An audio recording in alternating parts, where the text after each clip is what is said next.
Hi, and welcome to the Love How Deep podcast with Brian and Heather Mayer. Our purpose is to equip married couples like you with resources that rely on the transformative power of God's Word to strengthen your relationship. Hey, welcome back to the Love How Deep podcast. This is episode number 56, and we are talking all about marriage and how it is like a dance.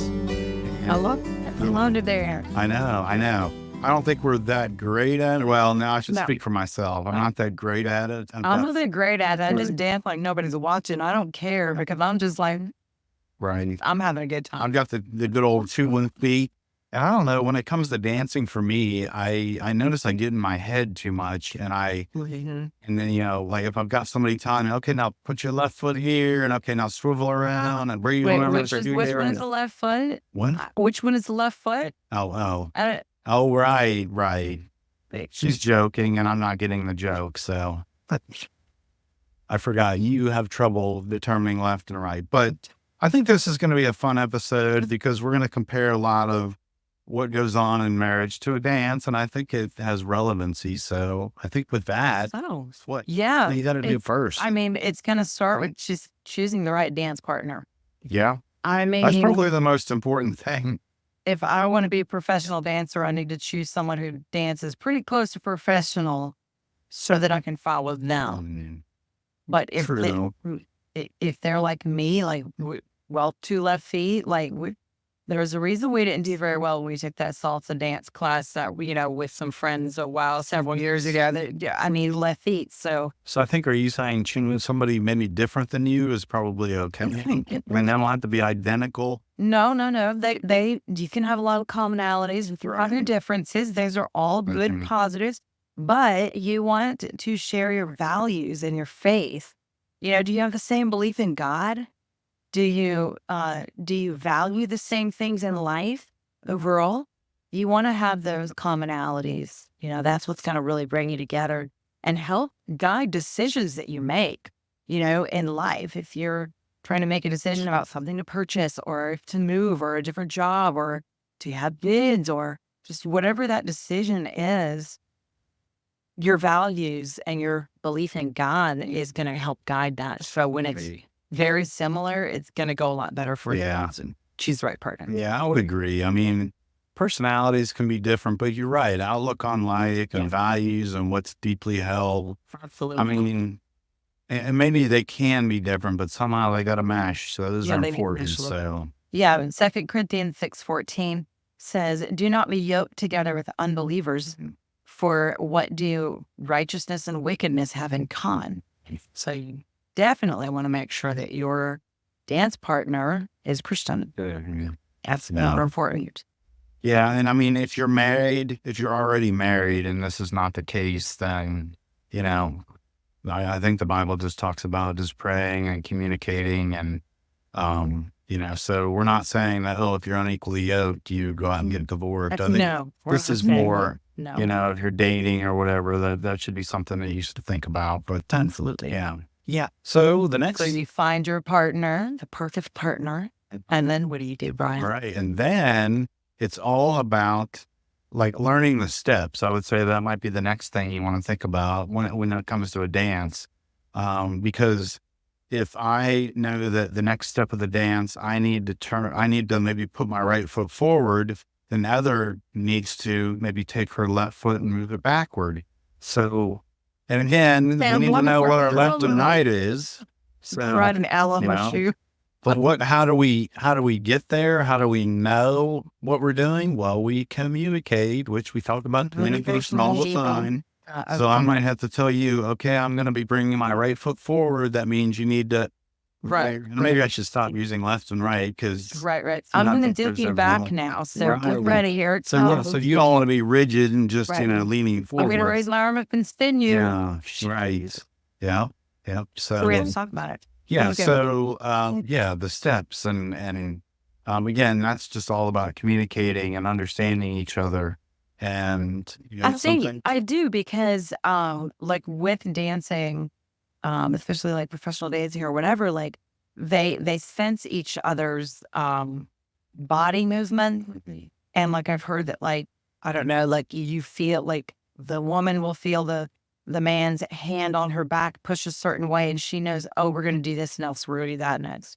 Like, it's just the way that it's the nonverbal communication. Yeah. So I feel like that is as important as the words that we said. Right. And it made me think too about the two becoming one. When you're dancing, it's all about the two becoming one. And I might be overstepping on something else we're going to talk about later, but because we're not going to talk about that right now.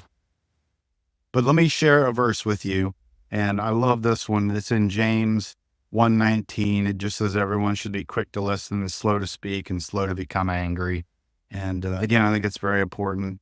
If one of you is kind of talking through a situation and the other person is listening, again, being slow to speak, slow to angry, slow to getting angry, listening, Absolutely. all good stuff.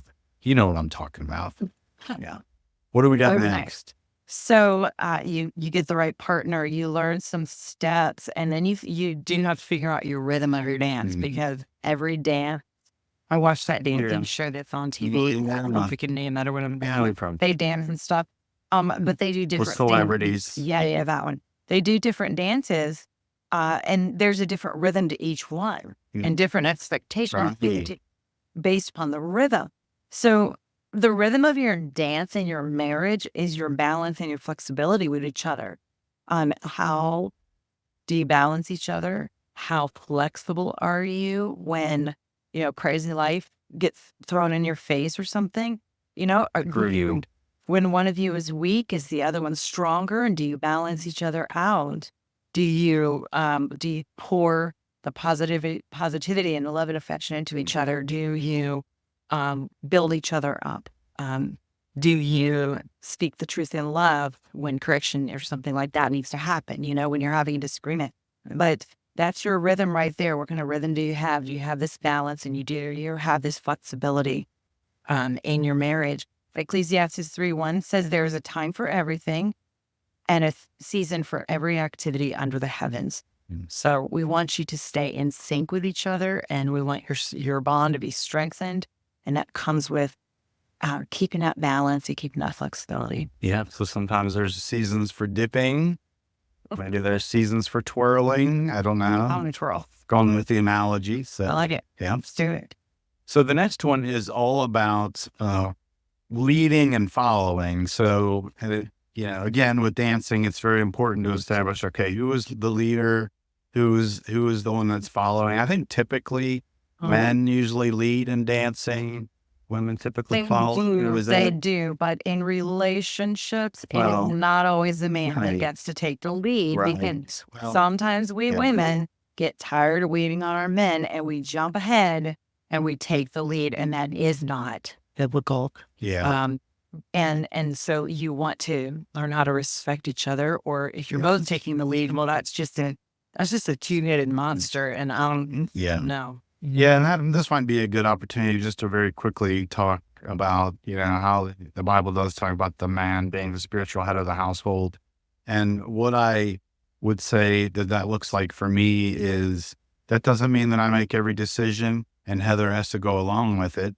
What that means is I need to be really in prayer and really in tune with God and really listening to God and hearing what he's saying. And then it's my responsibility to bring that to Heather and say, hey, God is really showing this to me. What do you think? But it's still, I still believe there needs to be this kind of back and forth, and let's talk about it. And what do you think? And because really my prayer the whole time that's happening is I want God to be speaking and saying the same thing to you. Right. And if I don't feel like he's saying the same thing to you, then maybe it's not my place or opportunity to sort of lead us into this new place or this new, venture, so to speak. So, and then I think for you, and maybe I'm overstepping here because I'm talking about your role, but I really think yours is more of a voluntarily submitting. It's not you have free will. It's up to you whether or not you want to do this.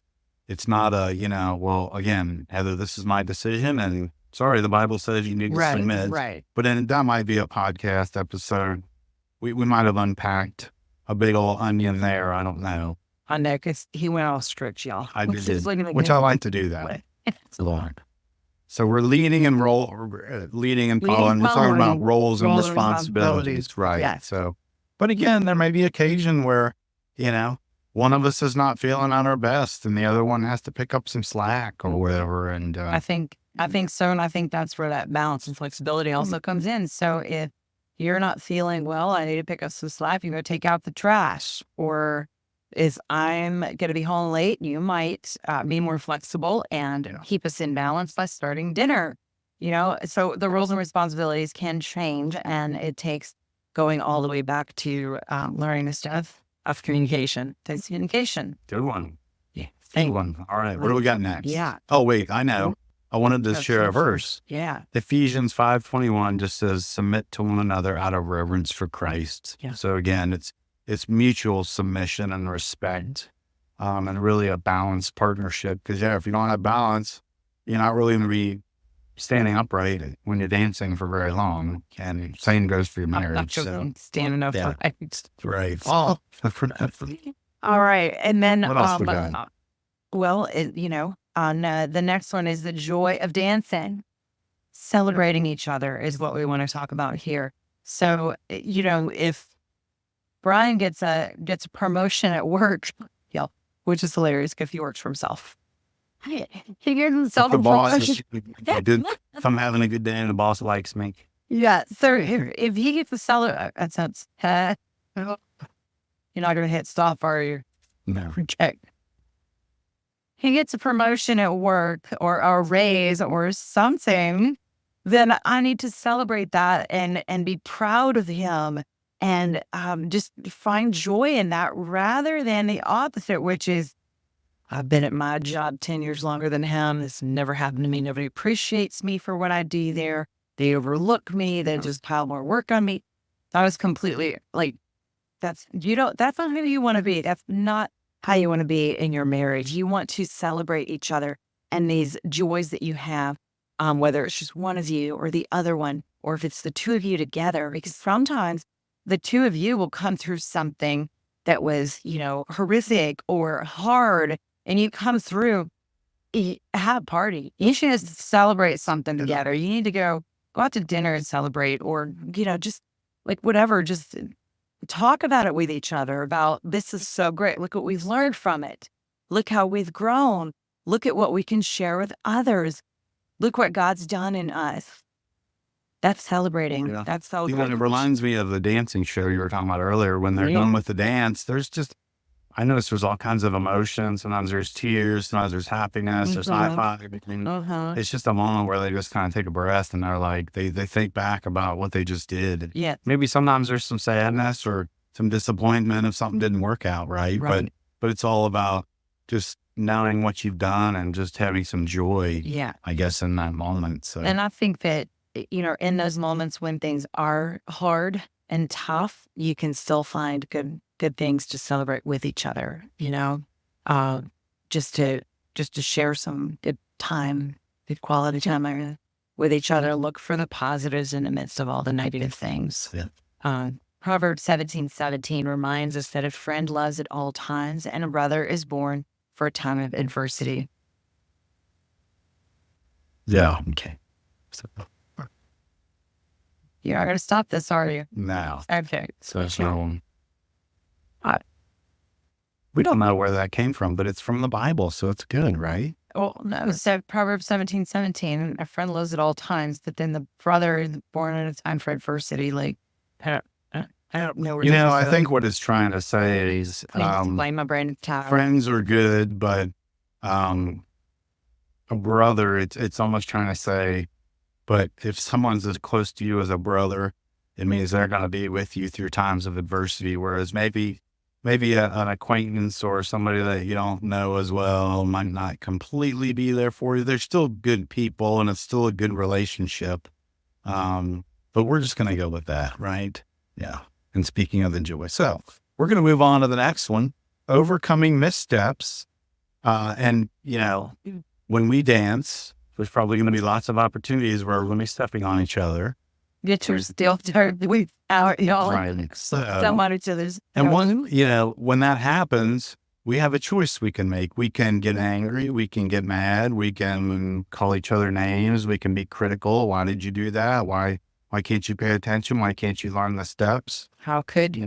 Right. How dare you know? Or we have an opportunity to say, you know what? That's okay. We all do this stuff. I mess up just as much as you do. It's all right. There's grace and mercy there. And let's try it again. Let's get back up on the horse again.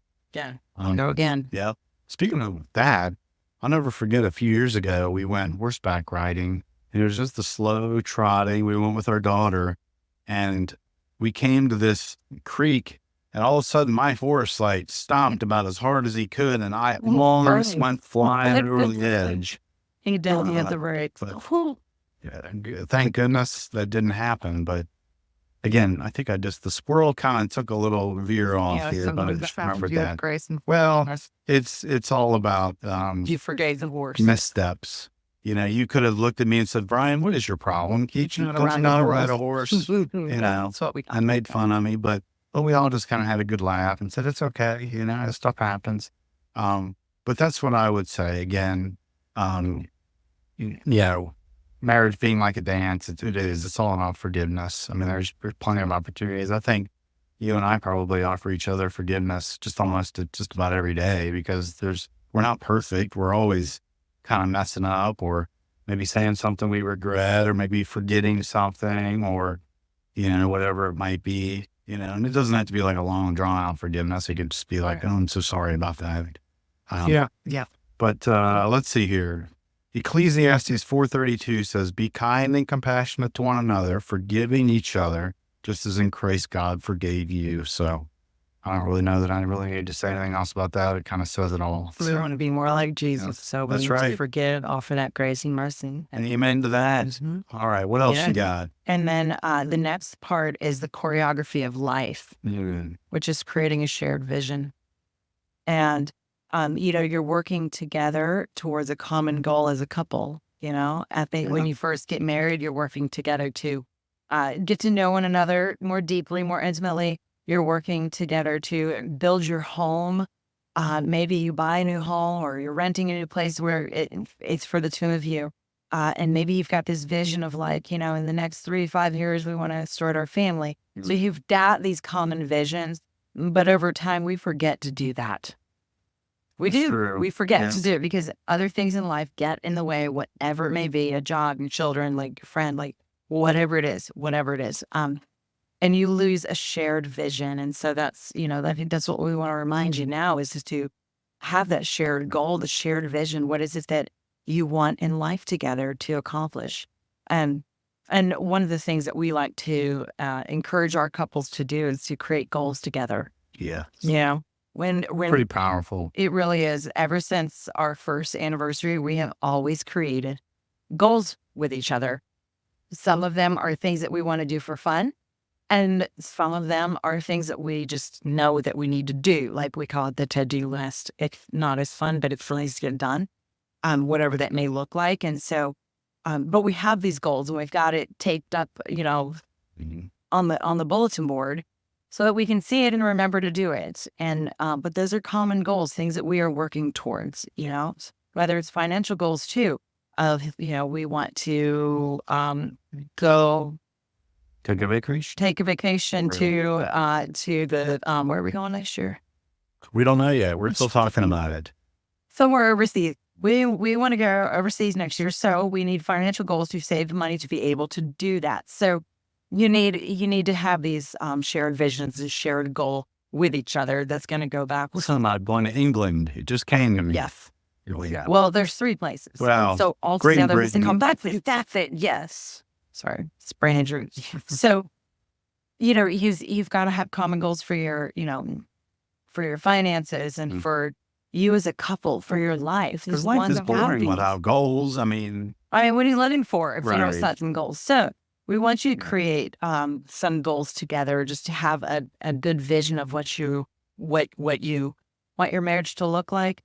Ecclesiastes 4:12 says, though one may be overpowered, two can defend themselves. A 3-cord of food. Can't read today. A cord of 3 sticks back on track. Though one may be overpowered, two can defend themselves. A cord of 3 strands is not quickly broken. And so when Brian and I are sharing goals and dreams and visions, and we know that God is in this, it creates this 3-stranded cord that's not easily broken. We know that we're in the Lord's will. We know that we're in agreement. It's going to happen. Yeah. Things are going to happen. And so that is really, I mean, that's what we want for you. And just to remind you that you want to have shared visions and goals for your marriage. And I will say, a 3-stranded cord or a cord of 3 strands is a tongue twister. So as you were like fumbling over that, I was in my head going, I'm not sure how I would say that either. I'm like fumbling through it in my own head. So anyway, so there, grace and mercy, forgiveness. Thank you. Thank you. You're welcome. So the next step that we want to talk about when it comes to marriage being like a dance is really, I guess, kind of dancing through the storms or dancing through maybe something that doesn't happen the way we want it to happen. Maybe if you think about dancing, it could be, I don't know, you're in a ballroom and the electricity goes out, or maybe the music stops, or I don't know, again, or somebody falls. That could be kind of a storm. And so in marriage, it's just the same way. You know, you've got things that happen, things that are unexpected, you know, a health scare. You know, we talked about a couple of episodes ago, the cancer journey that you went on, and the healing and the recovery from that. And so that was one of those times where this thing just kind of came up all out of the blue, and somehow we had to figure out how to keep dancing. And what you and I decided was that actually adversity and that storm caused us to kind of get tighter and grow closer together. It so did. out of that, God showed me your character. I need to see that. Well, he showed me yours as well, because of what you were going through. I think I would have cried like a little baby, but I did. well, yeah. So, what was I saying? Yeah, where are you going with that? Resilience and commitment. I guess, well, I was going to end that by saying, you know, we decided to get married really from that storm. Not that was the thing but that was the thing that kind of nudged us to like be able to verbalize it and talk about it. Communicate. Put that. That was the catalyst for the communication about the future of our relationship and the shared vision. Right. Yeah. But yelling, yeah. And then, you know, if we're talking purely about dancing, you know, if the electric goes out, the music stops, you got to talk to each other and figure out, all right, the music just stopped. What do you want to do? You want to keep dancing? Or because music's still playing in my head. Right. Yeah. What are some of those analogies, you know, dance like no one's watching? Yeah. That's how it is. Yeah. Dance in the rain. Is there some kind of quote about dancing in the rain? I don't know. There's a song called Singing in the Rain. Yeah. That could be. I don't know. Well, we hope that you've enjoyed this walk down kind of the whole dancing metaphor and how it applies to marriage. And hopefully you've taken some things from this, maybe some nuggets. Maybe it'll even spur you on to want to go take a dancing class, right? Yeah. Like, so you had mentioned that earlier that we did that. What do we got? We got a verse here? Yes. Oh, I forgot about that. Isaiah 43:2. Yes. When you pass through the waters, I will be with you. When you walk through the fire, you will not be burned. And I love that promise from God that when you are in the midst of a storm, He is with you. Yeah. He's with both of you. And that just helps you to be more resilient and to stay committed to each other, whatever that looks like. Yeah. And he may not turn the electricity back on, or he may not put the music back on, but what he does say is he says, I'm there. Yeah, when this is happening, I'm there. So it may not go back like it was before, but it doesn't mean that it can't still be good. He's going to change it. He's just going to follow His path, trust in His presence, support each other through all of it. Amen to that. So that's a wrap, right? So with that, that's a wrap. Do you want to wrap us up, or? Yeah. All right. We'll let you conclude this episode. She doesn't know what to say. Do you want me to wrap it up? I thought. All right. So, well, thank you so much for joining us on episode number 56. And got all kinds of great resources on our website, a lot of free resources that you can pick up. I would probably say there's one on communication.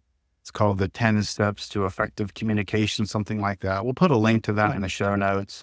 I think that'll probably be a good one to go right along with what we've been talking about today. So, but yeah. with that, thank Yeah. you for joining us, and we'll talk to you next time. Take care.